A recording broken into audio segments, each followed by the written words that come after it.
And the sadistic rhymes that you hear in this rap is not the reality of the world. The recordings of pieces of Malcolm X's speeches between rap rhymes does not meet what you need to know about what's going on in the world. They are designed to maintain you deaf, dumb, and blind to reality, and ultimately to set you up for death and damnation and rulership by other ethnic groups and other people. You may dip and bow your head to the rhythm of the music, but yet as soon as you dip and bow your head to the rhythm of the music, I can see you looking and looking to see if you can jump over the turnstile to avoid being caught by a white policeman. Because the reality is that while you're dipping and bowing to the sounds of the rap, the white nerds are staying in school, and the same white nerds will be the ones that will arrest you and put you in jail. And it's the same white nerds that you try to avoid at these turnstiles, and it's the same white nerds that sit in these courts and sentence you to 25 years in prison and sentence you to life in prison, and may one day even sentence you to death. You must wake up to the reality of things. And you must wake up to the fact that there is no group of people, white, black, Korean, Latino, Arab, or any other group that's going to hand you and you and you and you equality on a platter. You're going to have to fight for it. You're going to have to struggle for it. And you're going to have to realize that you have to defend your interests as a people and as a student.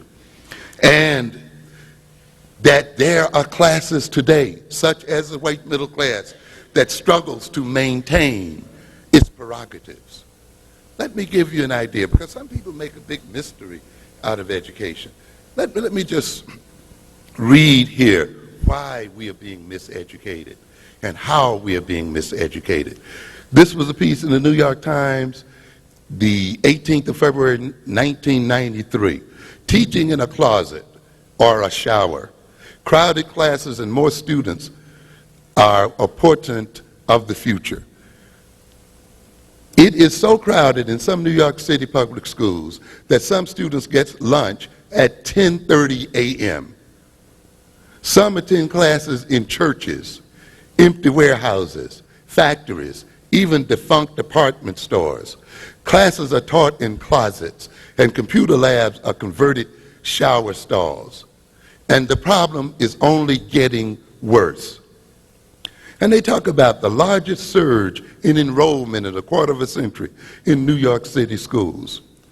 They indicate here that city public school enrollment peaked in 1971 with the record of 1,140,349 students, as the city entered a period of stark decline and retrenchment. What are we saying here? The number of students that are entering New York City schools is increasing at the very point when New York City schools are becoming poverty-stricken, when the New York City school budgets are what? Decreasing and shrinking. This is the school system that African American people have inherited. A school system that is becoming constricted and restricted in its financial possibilities. And yet at the very point that it is becoming constricted in its ability to finance our education, the number of students entering the system is increasing. Schools officials use the opportunity to close and dispose of outdated school buildings that they thought they would never need again. In other words, in the 70s, they thought that the decline in the population of New York City schools would continue. And so they closed some schools, they got rid of them because they thought they would never need them again. And now, lo and behold, what has happened? The population has increased and we have tremendous overcrowding. Much of the recent increase has been attributed to new immigrants who have been filling up public schools in some neighborhoods while seats in other neighborhoods go begging. Some of the growth is also because of the economic pressures on parents during a recession that has resulted in sagging enrollments in private and parochial schools. We are seeing a shrinkage in the population of parochial schools, that is Catholic schools and other private schools. While enrollment in our schools continues to grow dramatically, our share of the state's allocation for education continues to shrink.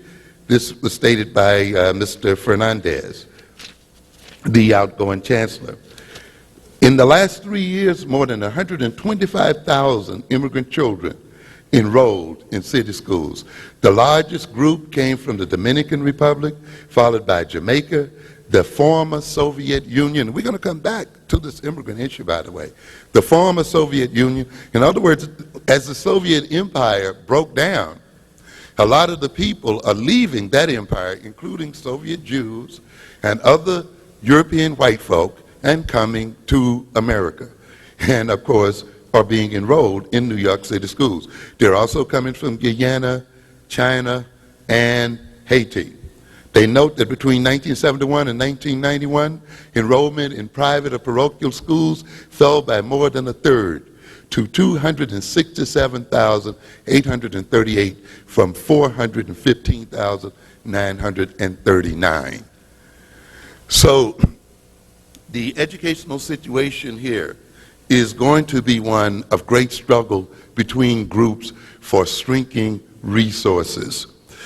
The struggle has been taking place since the very beginning between white and black, with the whites, of course, manipulating the budgets and manipulating the nature of education of African people to maintain their power relations and their dominance over African people.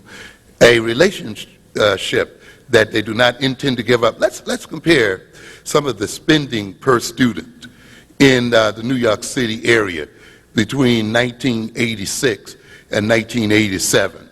Manhasset, which is out on Long Island, the spending per student per year amounts to $11,372. That is between 86 and 87.